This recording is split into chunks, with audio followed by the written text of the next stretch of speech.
स्वागत है आप सभी का बालकृष्ण इंस्पायर इंडिया पर। मैं हूं आपका दोस्त बालकृष्ण। आज हम बात करने वाले हैं यूपी पुलिस कांस्टेबल के डीवी के बारे में, जो इस समय डीवी चल रहा है, डीवी और पीएसटी। तो ये भर्ती 2023 में 60,244 पदों के साथ आई हुई थी। तो जिन अभ्यर्थियों ने इस एग्ज़ाम को दिया था और जो बच्चे पास हो चुके हैं, छात्र पास हो चुके हैं, उनका एडमिट कार्ड जारी हो चुका है डीवी और पीएसटी का। तो सबसे पहले डीवी करवा रही है हमारी सरकार।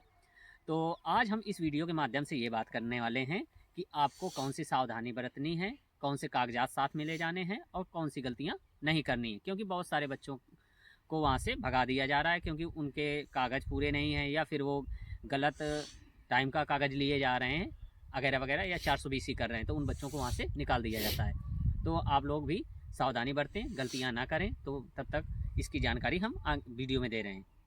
तो आपको करना क्या है, सबसे पहले अपना एडमिट कार्ड डाउनलोड करना है। उसके साथ साथ उसी ऑफिशियल वेबसाइट में आपका एप्लीकेशन फॉर्म भी डाउनलोड हो जाएगा, लिंक एक्टिवेट है।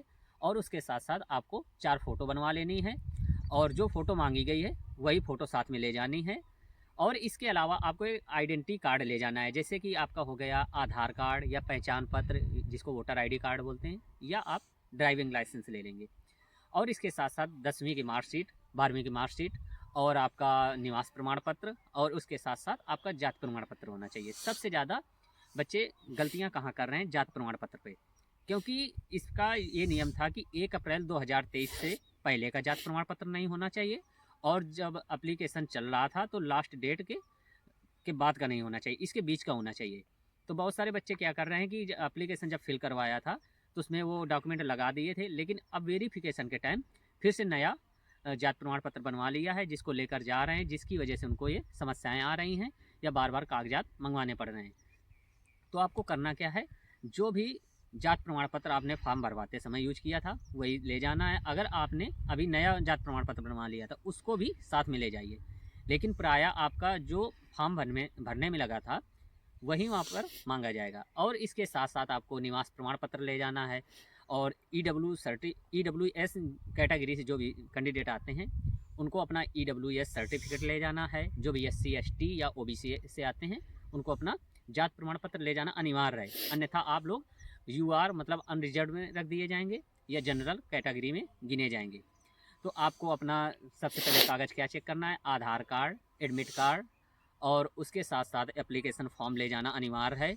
उसके बाद अपना जाति प्रमाण पत्र, निवास, चाहे आप EWS से आते हैं, चाहे SC ST से या OBC से, सभी को ले जाना अनिवार्य है। अगर आप जनरल हैं तो कोई दिक्कत नहीं। और इसके साथ साथ 10वीं की मार्कशीट और 12वीं की मार्कशीट, और इन सभी के एक एक जीरोक्स निकलवा लेना, फ़ोटोकॉपी कम से कम 2-2 सेट करवा लीजिए, और निर्धारित समय के पहले वहाँ पर पहुँचिए। और जो भी बच्चे EWS से आते हैं तो उनको 100 प्रमाण पत्र एक लगता है, जो फॉर्म आपको डाउनलोड करके उसको स्वयं ही भर के असिस्टेड करके वहाँ ले जाना है। यदि आप फॉर्म नहीं निकाल पा रहे हैं तो वहाँ जिस सेंटर में आप जाएंगे, जहाँ पुलिस उसमें बुलाया जाएगा, पुलिस लाइन में, जहाँ पर आपका डॉक्यूमेंट वेरिफिकेशन होगा, वहाँ पर ऑफिसर जो भी होंगे, कर्मचारी होंगे, आपको SP सर जो भी होंगे वहाँ पे जांच करने वाले, आपको फॉर्म उपलब्ध करवाएंगे। वहीं पे आपको फिल करना है और उसके बाद आपका आगे का प्रोसेस बढ़ेगा। तो सबसे पहले आपको वहाँ निर्धारित समय पे पहुँचना है। उसके बाद आपका गेट पर आधार कार्ड चेक किया जाएगा और एडमिट कार्ड। उसके बाद आपको अंदर ले जाया जाएगा और फिर अलग अलग बैच के हिसाब से आप लोगों को बांट दिया जाएगा। बांटने के बाद आपका एक एक डॉक्यूमेंट चेक होगा। सबसे पहले जाति प्रमाण पत्र जैसे हो गया, फिर ये 10वीं 12वीं की मार्कशीट और आपका आधार कार्ड मैच किया जाएगा। कई बार बच्चे गलतियां क्या करते हैं, आप अपना इस बीच में आधार कार्ड चेंज करवाया होगा, या कोई जन्म तिथि जैसे माता पिता का नाम हो गया या अपना ही नाम हो गया या सरनेम। तो ऐसी गलतियां ना करें। जो उस समय आप लोगों ने आधार लगाए थे, जो डॉक्यूमेंट लगाए थे, वही कागजात साथ में ले जाएं, अन्यथा आपको दिक्कत होगी। और इसके साथ साथ अगर छोटी मोटी कोई दिक्कत आती है कागज़ों में तो आपको वहाँ से एफिडेविट बनवा के वहाँ पे लगा देना है, जो मान्य हो जाएगा। और ज़्यादा दिक्कत नहीं हो रही, बस केवल आप ध्यान रखें कोई किसी तरह की 420 ना करें, गलतियाँ ना करें।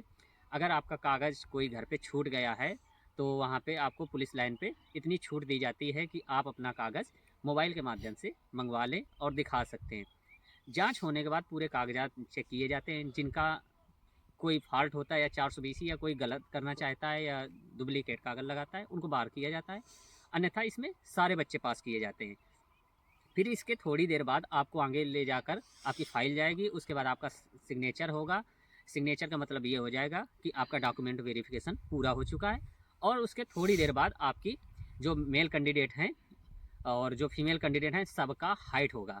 हाइट होने के साथ साथ आपका वज़न होगा, और जो महिलाएं हैं उनको अलग कर दिया जाएगा। और जो बच्चे होंगे मेल कैंडिडेट, उनके सीने की नाप होती है, चेस्ट जिसको आप चेस्ट की नाप होगी आपका। पहले चेस्ट ऐसे नॉर्मल चेक होगा, उसके बाद फुलाने के बाद वो भी चेक होगा, इसको नोट किया जाएगा। इसमें ज़्यादातर बच्चे बाहर नहीं होते, सारे बच्चे पास हो जाते हैं। और वज़न का भी कोई क्राइटेरिया, कोई दिक्कत नहीं है। बस लड़कियों के लिए ये है, जो लड़कियां हैं थोड़ा सा सेहत का ध्यान रखें, क्योंकि 40 किलोग्राम आपका वज़न होना ही आवश्यक है। अगर इससे कम है तो आप अभी से अपनी तैयारी में लग जाएं। हालांकि अभी समय कम बचा है, लेकिन आपका हो जाएगा। वहाँ पे बहुत ही सुलझे हुए ऑफिसर्स होते हैं, कोई दिक्कत नहीं। इसके बाद आपको जब आपका हाइट, चेस्ट लड़कों का भी हो जाएगा और लड़कियों का हाइट, वेट सब कुछ होने के बाद आपको अलग बिठा दिया जाएगा। और फिर वहाँ से आपको जानकारी दी जाएगी कि थोड़ी देर बैठिए, और जितने बच्चे पास हुए हैं उनकी लिस्ट लग जाएगी, जो फेल हो रहे हैं उनको अलग बता दिया जाएगा। कुछ देर बाद आपको जितने बच्चे फेल होंगे उनकी पहले लिस्ट लगा दी जाती है, या उनका नाम या रोल नंबर लेकर उन्हें अनाउंस कर दिया जाता है, बता दिया जाता है। तो वो बच्चे मेरे ख्याल से हर एक पुलिस लाइन से ज़्यादा से ज़्यादा 7 या 10 बच्चे या 15 बच्चे ही आउट होते हैं, जिनका पूरी तरह से कोई डॉक्यूमेंट गलत होता है या कुछ और वजह हो सकती हैं, वही बच्चे बाहर किए जाते हैं।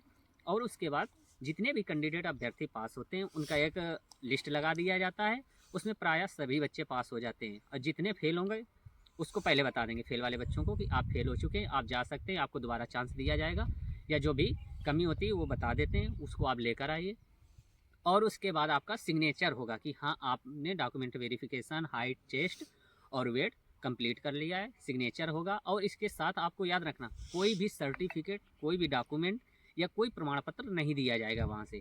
इसका मतलब ये होता है कि साइन करवाया जाएगा लास्ट में। इसका मतलब ये हो गया कि आप यहाँ पर आए थे, आपका कंप्लीट हुआ डॉक्यूमेंट वेरिफिकेशन, हाइट, चेस्ट और वेट। और इसके साथ साथ वहाँ पे आपका थंब भी लगता है, दोनों हाथ का थंब लगेगा, और दोनों हाथ की 5 उंगलियाँ भी लगवाई जाएंगी। पूरी तरह से पारदर्शिता से कार्य हो रहा है, पूरी तरह से पारदर्शिता से वहाँ पर कार्य हो रहा है। तो इसलिए आप लोग बिल्कुल निश्चिंत रहिए। और एक चीज़ बस याद रखिए, अपने सारे कागजात पहले से इकट्ठा कर लें, फ़ोटोज़ इकट्ठा कर लें, आधार कार्ड और जात प्रमाण पत्र, निवास प्रमाण पत्र, इंटर, हाई स्कूल, ये ले जाना बिल्कुल ना भूलें। और निर्धारित समय से वहाँ पहले पहुँचने की कोशिश करें। और रही बात इसमें रनिंग की, रनिंग आप लोगों की कब होगी? तो रनिंग के लिए अभी तो ये 16 जनवरी तक आपका डीवी चलेगा, डॉक्यूमेंट वेरिफिकेशन। उसके बाद आपका ये फरवरी तक बताया जा रहा है कि 15-16 फरवरी तक रनिंग होंगी। और जिसका भी रनिंग का बचा हुआ है, मतलब अभी रनिंग तो किसी की नहीं हुई, तो रनिंग का ये है कि जब रनिंग होनी होगी उसके पहले रनिंग का अलग से एडमिट कार्ड जारी किया जाएगा, जो भी बच्चे पास हैं। तो रनिंग की आप लोग तैयारी बढ़िया करते रहिए। और इसके साथ मेरी शुभकामनाएं आप लोगों के साथ हैं कि आप सारे लोग वर्दी के साथ जल्द ही मिलें हमसे। और तब तक के लिए तैयारी करते रहें, अपना ख्याल रखें और अपने माता पिता तथा बुजुर्गों का सम्मान करें, बच्चों को प्यार दें, अपना व्यक्तित्व इस प्रकार निखारें कि स्त्रियां और बच्चे आपके साथ सुरक्षित महसूस करें। धन्यवाद।